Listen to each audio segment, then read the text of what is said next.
책상 앞에 앉은 아이의 굽은 뒷모습을 보면 짠한 마음부터 듭니다. 쏟아지는 학업량 속에서 10분을 버티지 못하고 꾸벅꾸벅 조는 아이를 보며 흔히 의지나 체력을 탓하며 영양제를 찾곤 하죠. 하지만 정말 아이의 정신력이 부족해서일까요? 어쩌면 거북목으로 인해 뇌로 가는 산소길이 물리적으로 꽉 막혀버린 것일지도 모릅니다. 매일 밤 굳어가는 아이의 어깨 앞에서 부모로서 이 무너진 몸의 환경을 되돌려줄 근본적인 해결책은 정말 없는 걸까요? 한의학 박사 신광호입니다. 딸 신민주입니다. 거북목이 정말로 학생들의 집중력을 떨어뜨리나요? 당연하죠. 왜냐하면은 이 거북목이 진행된다는 얘기는 평상시에 두개골과 어깨, 목에 불균형을 유발시켰다는 뜻이야. 그래서 이렇게 되면은 이렇게 빠진 거잖아요. 빠진 거. 그럼 어떻게 돼? 눈, 코, 입의 균형이 무너져요. 그래서 여기서부터 이미 이 두개골 내에 혈액순환이라든가 어떤 표정근이라든가 이런 것이 부자연스럽게 바뀐다고요. 근데 이 거북목이 유발되는 패턴에서 보면은 대부분 고개를 숙여요. 이렇게 아래를 내려본다고. 내려다 보면 어떻게 돼? 경추와 머리, 뇌에 들어가 있는 혈류량이라든가 이런 게 원활치가 않아요. 그래서 당연히 집중력이 떨어지죠. 그러면 이렇게 되었을 때 뭐 환자한테 벌어질 수 있는 최악의 사례들 같은 거는 어떤 게 있을까요? 내가 임상에서 이렇게 경험해본 보면은 거북목이 진행되는 것을 초기에 봤을 때는 크게 뭐 큰 문제는 없어요. 근데 이게 5년, 10년, 20년 이런 식으로 시간이 지나면서 뇌 혈류량에 문제가 생기고 또 경추를 타고 내려오는 자율신경이라든가 이 척추가 쉬고 틀어지면서 그러면서 이게 심장의 박동에 영향을 미친다든가 아니면 이제 소화기에 영향을 미친다든가 여성의 경우에는 이제 생리통 뭐 이런 것을 유발시킨다든가 뭐 이런 식으로 해서 뭐 심각한 예과 수술을 해야 할 정도로 악화시키기도 해요. 그러니까 이게 방치해두게 되면은 큰 재난을 맞이하는 거란 말이에요. 가령 어떤 병? 심근경색이라든가 뇌혈관 장애도 당연히 와요. 그러니까 CVA 다시 말해 중풍. 애들이요? 아니지. 그 사람이 컸을 때. 그러니까 당장 오진 않아요. 20대, 30대, 40대가 됐는데 그 젊은 나이에 심장병을 앓는다든가 뭐 이럴 수 있죠. 가령 이제 소화기 장애가 일어나는 건 만성적인 소화기 질환에 시달려요. 그건 뭐 경험했을 거예요. 내가 이제 우리 딸을 어린 시절, 적어도 중고등학교 시절에 제가 왜 아프지 하는 건 원인은 뻔해. 맨날 앉아가지고 공부를 하면서 이렇게 내려다보고 열심히 하긴 하지. 근데 척추를 삐뚤어 해놨어. 그러니까 아프다고. 왜 체질적으로 몸도 찬데다가 척추를 삐뚤어 하면서 이 소화기를 지배하고 있는 자율신경계통을 무너뜨린다고. 그렇지만은 뭐 설명해서 자세 좀 바르게 해오라. 말을 들을 리가 없잖아요. 체험해봤잖아요. 아니 그러면은 밑에다가 책을 펴놓고 공부를 하는데 그럼 이러고 보지. 그러면 이거를 어떻게 이러고 이거를 봐요? 이거 제 생각을 봐요. 거북목이 왜 생기는지를 봐야 돼요. 거북목이라는 것을 앓고 있는 학생들을 보면은 대부분 경우가 공부를 열심히 해가지고 거북목이 되는 게 아니에요. 대부분 스마트폰 보고 내려다봐. 그리고 게임하면서 이러고 한다고. 짧은 시간도 아니고 밤새도록 해. 그러니까 목이 굳죠. 거북목 당연히 되는 거예요. 근데 딱하게도 그런 거는 생각 안 하고 이거를 어떻게 고칠 수 있을까요로만 생각을 해요. 습관이 망가뜨린 건데. 근데 이제 그 생각을 안 한다는 거예요. 그렇다고 애들한테 게임을 하지 마라, 스마트폰을 하지 마라 라고는 할 수 없잖아요. 그러면 그거를 할 때에 있어서 어떤 자세이면 괜찮은 거예요? 그게 이제 중요한 건데 우리가 척추를 올바로 해놓고 편안하게 관리를 할 수 있고 그리고 그것이 100세까지 잘 살아남을 수 있으려면 건강하게 잘 살아남을 수 있으려면 누워서의 자세와 앉아서의 자세 이게 중요한 거예요. 하루를 중심으로 24시간을 봤을 때 8시간 이상 어떤 경우는 4시간, 5시간 이게 중요하게 작용한다고. 올바른 자세다 그러면 우리가 보통 차렷 자세 이렇게 탁 하고 있잖아요. 그죠? 이게 차렷 자세 하고 있으면 한 10분만 이래 놓으면 이게 고문이에요. 아파. 이게 바른 자세가 아니고 항상 이게 좌우대칭 자세, 기대 앉는 자세. 그래서 척추가 어느 한쪽에 기대가지고 근육의 좌우의 근육을 효율적으로 쓰고 에너지 효율을 최대한 이제 극대화시켜야 돼요. 그래야지만은 피로가 덜 쌓여. 근데 문제가 뭐냐면은 내가 이제 공부하는 학생들을 보게 되면은 배보다 턱을 앞에다 놓고 공부해요. 앞에다 놓고 내려다보고 공부해. 그러니까 내려다보면 이렇게 되잖아. 이렇게 되면은 뭐야? 거북목이 되는 거예요. 그러니까 적어도 휴식 시간에는 어떻게 되냐? 적어도 15도 각도, 저 먼 산의 능선을 본다라는 생각을 해가지고 휴식 시간을 가져야 된다는 얘기예요.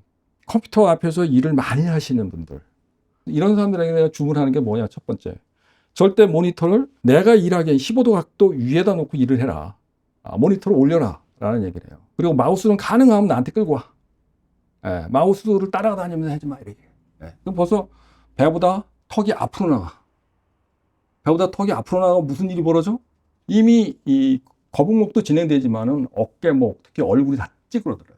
그럼 어떻게 돼? 경추도 삐뚤어지지, 흉추도 삐뚤어지지, 골반도 삐뚤어지지. 그러니까 이런 사람들은요, 당장 엑스레이 찍어보고 CT, MRI 찍어봐서 이상 없다 할지라도 몇 개월 내, 심지어는 몇 년 이내에 다 문제가 터져요. 그러니까 이제 이런 상황을 봤을 때 바른 자세라는 게 중요한 거예요. 그러니까 아이들이 공부를 할 때 있어서도 뭐 이렇게 밑을 보게 되는 건 사실 어쩔 수 없는 일이니까 중간중간에 휴식을 취해주는 게 좋고, 그리고 이제 스마트폰을 할 때에 있어서나 아니면은 텔레비를 볼 때 하면은 이제 안 되는 자세들 같은 거를 말씀을 해주셨는데, 저는 그거랑 덧붙여서 예전에 하셨던 말씀 중에 가장 나쁜 자세는 같은 자세를 계속하는 것이라는 얘기로 들었던 게 기억이 나요. 근데 사실 몰입을 하게 되면은 기본적으로 같은 자세를 유지할 수밖에 없잖아요. 그렇죠. 그런데 우리가 이 대목에서 이제 생각을 해봐야 돼. 같은 자세를 오랫동안 하고 있을 경우에 이상적인 자세로, 내가 정말 바른 자세로 오랫동안 있는 것은 그럼 척추가 좋아할까 싫어할까? 그래도 좀 낫겠지라는. 그게 이제 문제가 뭐냐면은, 이상적인 자세로 내가 정말 좌우대칭으로 바른 자세로 앉았어요. 한 3시간, 4시간, 5시간 그냥 앉아 있으면 이것만 가지고 척추 망가져요. 자, 우리가 누워서 얌전하게 잠을 자는 사람이 있어. 똑바로 누워가지고 정말 얌전하게 저녁부터 자가지고 아침에 8시까지 그렇게 잤다. 이 사람이 척추 건강할까요? 절대 안 건강해. 왜 그러냐 하면은, 우리의 몸은 우리가 이제 손해라든가 이런 쪽에서 어떤 프로토콜이 만들어져 있어요. 뭐냐 하면 내 척추를 건강하게 유지하기 위해 가지고 적어도 30분 내지 1시간 안에 좌우로 뒤틀게 만들어. 그러니까 똑같은 자세로 있는 경우는 어떤 경우라도 스트레스고 척추로 봤을 때는 싫은 일이에요. 근데 우리는 항상 착각을 하고 있는 거야. 똑같은 자세로 있으면은 그게 참 집중도 잘 되고 뭐 어쩌고. 아니, 이게 바른 자세로 아무리 했어도 2시간, 3시간, 4시간 있으면은 집중 안 돼요. 아유, 좀 쓰시지. 어깨도 아프고, 허리도 아프고, 머리도 아프고, 이런 거예요. 그래서 항상 우리가 학교 학생들이 1시간이라는 거 50분으로 정해놓고, 그래서 종을 치잖아. 이유가 뭐냐. 그러면 한 50분 정도 집중하면은 10분 정도 쉬란 얘기예요. 그게 과학적인 거예요. 사실 그러면은 이게 부모님들이 보셨을 때 지금 이 아이가 몸이 많이 삐뚤어졌구나. 아빠는 아까 전에 막 몸이 이렇게 찌그러지면 얼굴도 같이 막 찌그러진다 막 이렇게 얘기를 하셨는데, 근데 그게 부모님들은 사실 맨날 보던 자식들이니까 어떻게 바뀌었는지를 잘 모를 것 같거든요. 뭘 보고 알 수 있어요? 나는 항상 이게 얼굴에서 부모님들이 눈여겨보는 것의 포인트가 얼굴 전체적인 윤곽이냐? 그건 아니야. 눈을 보지, 눈을. 그리고 이 아이가 말할 때 입을 봐요. 그래서 나는 거예요. 눈, 코, 입을 보라는 얘기야. 예, 눈, 코, 입을 보면은 어디가 삐뚤어져 있는지, 그게 눈에 띄는지 안 띄는지 좀 뜯어보라는 얘기예요. 이거는 엄청나게 중요한 일인데, 사실 누구나 보면은 약간씩 삐뚤어져 있어. 근데 나 뭐냐면 셀카를 찍어보라 이거야. 셀카를 딱 찍어보면은, 나는 왜 이렇게 눈이 한쪽에 올라가 있어요? 입이 삐뚤어져 이렇게 올라가 있어요? 이런 얘기를 해. 사실 상당히 이 문제가 터지고 있는 시그널을 보내고 있는 거예요. 그래서 내가 항상 이 신호를 보내는데, 이거 관리해야 돼요라는 얘기를 하고, 그것은 꼭 CT나 MRI나 뭐 아니면 뭐 엑스레이 찍어봐야지 않는 게 아니에요. 그것을 찍었을 때 아는 거는 이미 늦은 거다. 이미 삐뚤어졌어. 근데 삐뚤어지는 시그널이 보인다라는 거는 얼굴에 나타나요. 그러니까 내가 이제 예를 들면, 자, 봐요.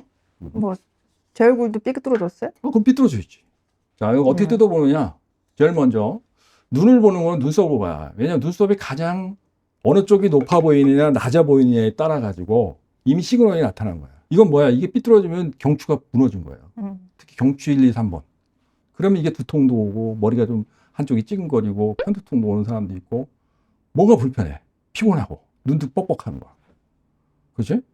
근데 문제는 이제 그것만이 아니라 코가 삐뚤어지는 사람이 있어요. 코가 삐뚤어지는 사람들이 대부분 어떤 경우냐. 뭉치고 자는 사람이에요. 뭉치고. 이건 뭐냐 이거지. 경추, 흉추, 요추가 전반적으로 측만이 진행되고 있다는 뜻이야. 이런 부분들이 삐뚤어지고 있는 상황인데 근데 모르는 거예요. 눈치를 못 채. 근데 이제 그거보다는 얼굴에서 봤을 때 이 턱 중에서도 입꼬리가 한쪽이 처지거나 한쪽 올라가 버린다고. 내가 좀 대표적인 얘기를 하면은 우리가 가수 중에서 내가 옛날부터 눈여겨본 게 양희은 씨 같은 경우. 얼굴이 이게 노래를 할 때 보면은 입이 한쪽으로 쫙 벌어져요. 그러니까 말을 할 때 입이 한쪽으로 이렇게 벌어지는 사람도 있잖아요. 뭐가 문제냐? 골반이 삐뚤어진다. 그래서 이런 부분들이 무너지기 시작했다는 뜻인데, 그런데 전혀 관심 없어요. 근데 그게 이제 시그널을 보내고 있고, 그게 심해지게 되면은 이제 얼굴 밖에서 균형이 무너지는 현상들이 유발된단 말이에요. 그거를 꼭 병원 가야지만 알 수 있어 그러는데 아니라는 거예요. 안 된다고 이거. 아까 전에 이제 시그널에 대해서 얘기를 해주셨는데 그게 되게 어떻게 보면 부모님들이 가장 궁금할 것 같아요. 그러니까 각 단계가 있을 거잖아요. 뭐 적당히 이제 자세 교정 정도를 했을 때 이제 괜찮은 정도가 있을 거고, 그리고 그게 아니라 이제 뭐 약물 치료 정도를 해야 되는 것도 있을 거고, 그리고 추나나 이런 거를 받았을 때 그거를 하면서 이제 자세 교정을 해야 되는 정도가 있을 거고, 외과정 수술을 해야만 하는 정도도 있을 거란 말이에요. 뭔가 기준이 있을까요? 자, 그 얼굴의 시그널이 나타난단 말이에요. 근데 얼굴의 시그널이 나타날 때 사실 눈의 불균형이 나타나는 게 제일 약한 시그널이에요. 그래서 이런 경우는 경추가 좀 삐뚤어져 있다든가 이런 정도는 아주 경미한 거예요. 그래서 정말 교정만 잘 받고 뭐 자세만 좀 바로 하면 정말 그냥 개선되는 거예요. 정말 문제가 안 되는데 이게 시그널이 겹치는 거예요. 눈, 코, 입이 다 비정상적으로 삐뚤어져 있는 거예요. 그럼 이건 어떻게 되는 거냐? 심각해지기 시작하는 거예요. 근데 사실은 이게 삐뚤어져 있어도 정상의 사람 많아요. 안 아파, 문제 없어. 그런데 문제가 뭐냐면 얼굴 밖에서 증상이 나타나는 거예요. 그러니까 어깨가 한쪽이 삐뚤어지기 시작했어. 아니면 뭐 어디 쇄골이 이게 좌우가 비대칭이네? 이런 식으로 나타나면은 그러면 실질적인 증상이 나타나요. 그래서 어깨도 아프고 목도 아프고 뭐 소화도 잘 안 돼주고 뭐 이런 식으로 나타난다. 그럼 이런 경우에는 어떻게 되냐? 추나요법이라든가 약물치료라든가 운동요법이라든가 이런 걸로 이제 서서히 필요로 하는 시기가 온다라는 거예요. 근데 더 중요한 거는 이것을 빠짐없이 채워나가기 시작한다고. 심지어는 엉덩이도 한쪽이 빠져가지고 똑바로 서 있지 못하고 엉덩이 하나 빠져 있어가지고 짝다리 짚고 있는 것 같고, 어떤 사람은 아예 다리 길이에 한쪽이 차이나가지고 발바닥이 아프다라고 뭐 이러면서 눈, 코, 입 다 삐뚤어져 있어. 이제 그 정도가 되면은 문제가 터지는 거예요. 그 정도가 되면은 이제 이거는 수술 일보 직전까지 가는 상황을 만들고 있는 거예요. 시그널을 보이고 실제적으로 이런 사람들은 보통 6개월 내지 1년 안에 병원 가요. 그러니까 항상 생각을 할 때 그런 균형이 무너지고 있을 때 초기에 한두 개가 쌓이기 전에 이거 개선시켜야 되겠다라는 마음을 내는 게 정말 중요한 거예요. 자세 교정만으로 안 되는 친구들이 있을 거잖아요. 그런 애들한테는 한의학적으로 뭐 어떤 거를 해줄 수 있는 게 있어요? 첫 번째 해야 할 일이 뭐냐면은 추의 균형을 잡아주는 시그널은 어디에서부터 시작되는 거냐. 그거는 당연히 근육이에요. 그러니까 근육이 골격을 잘 잡아주고 있으면 아무리 척추가 삐뚤어져도 안 아프고 60, 70을 살아요. 그런데 척추를 잡아주고 있는 근육이 힘이 빠져 있고 근육이 약해져 있으면은 빨리 무너지고 빨리 아파요. 그리고 빨리 사고가 터지고 수술을 해야 되는 일들이 자꾸 생겨요. 그러니까 결국은 뭐냐 하면은 철저하게 일상생활을 하면서 근육이 이 힘이 빠지지 않도록 관리해 줘야 돼요. 그러니까 적절한 운동. 그죠? 이런 게 필요한 거야. 그리고 자세 습관. 그리고 근육의 불균형에서 오는 근육 대사를 도와주고 있는 약물 치료. 이런 것들이 적절하게 들어가게 되면 개선되죠. 저는 이런 얘기를 들을 때 되게 약간 현실적인 부분에 대해 생각을 안 할 수가 없는 게, 양희은 선생님도 그렇고 양희은 그분도 사실 계속 아마 앉아서 기타를 치면 당연히 이쪽이 삐뚤어지게 될 거고, 그 외에도 되게 유명하신 분들 보면 약간 어느 쪽으로 다 이렇게 자기가 몸을 쓰는 방식으로 틀어져 있잖아요. 성공하려면 저래야 되는 거 아닌가라는 생각까지도 들어요. 근데 성공을 한 다음에 건강이 무너지면요, 모두를 잃어. 근데 그 생각을 안 해. 내 척추의 균형을 잘 잡아놓은 상태에서 성공을 해야 돼. 그래야지 그 부귀영화를 죽을 때까지 누리고 사는데, 내가 기억을 하면은, 강남에서의 정말 잘 나가는 부모의 자식들, 이런 학생들이 와요. 그럼 뭐 하냐, 어깨도 아프고 허리도 아프고 뭐 어쩌고, 이거 좀 치료 좀 해주세요 하고 와요. 그리고 얘는 곧 예보서 봐야 되고 뭐 명문대 가야 되는데 좀 엄청 바빠요. 그러면서 와. 근데 문제가 뭐냐면 척추가 S자로 휘었어. 측만이 엄청 심해. 이건 외과 수술이 필요할 정도인데 라고 싶을 정도로 심해요. 근데 부모가 뭐라 하냐면은 척추는 됐고요. 예, 거북목 됐어요. 그냥 얘가 어떻게든지 명문대 가야 돼. 뭐 이런 식으로 얘기를 해요. 근데 아무리 공부 잘하면 뭐래. 그리고 그 다음에 직장 입사한 다음에 이 척추가 삐뚤어지게 되면은 그만큼 자기 에너지 효율을 이 척추를 유지하는 데 써요. 그러니까 30% 40%의 에너지를 글로 쏟아버리는데 이 사람이 집중해서 오랫동안 자기 작업을 할 수 있겠냐 이거예요. 못 한다고. 그럼 결과적으로 아무리 성공을 해도 성공이 아닌 게 돼요. 그것도 나이가 막 많이 들었을 때나 그런 게 아니라 한 뭐 30대 초에도 뭐 그러고 20대 후반에도 그러고 막 그래요? 그런 사람도 있어요. 요즘은 보통은 중풍이 온다든가 이런 것도 60대, 70대, 옛날 그런 시기였는데 지금은 뭐 40대도 오고 30대도 오고 그런 시절이에요. 그래서 절대 안심할 수 없어요. 마지막으로 이 아이들의 자세 습관이나 좀 거북목에 대해서 고민하고 있는 부모님들에게 좀 해주실 수 있는 말씀이 있다면 어떤 게 있을까요? 그래서 사실 참 어려운 게 뭐냐면 자세 습관이에요. 이 자세 습관을 좀 고쳐주고 싶어. 그러니까 잔소리 자꾸 하지 말라는 거예요. 왜냐하면 잔소리 해도 안 들어.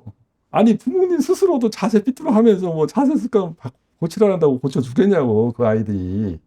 사실은 그 아이들의 미모, 얼굴이 예쁘고 그리고 잘생겼어. 그 잘생겼는데 그 잘생긴 얼굴이 자세 습관을 하면서 눈과 코와 입이 삐뚤어지기 시작했어요. 잘생겨 보이겠어요? 아니면 안 보이겠어요? 라는 거예요. 그죠? 조금 미워 보이고 그리고 좀 덜 이뻐 보여.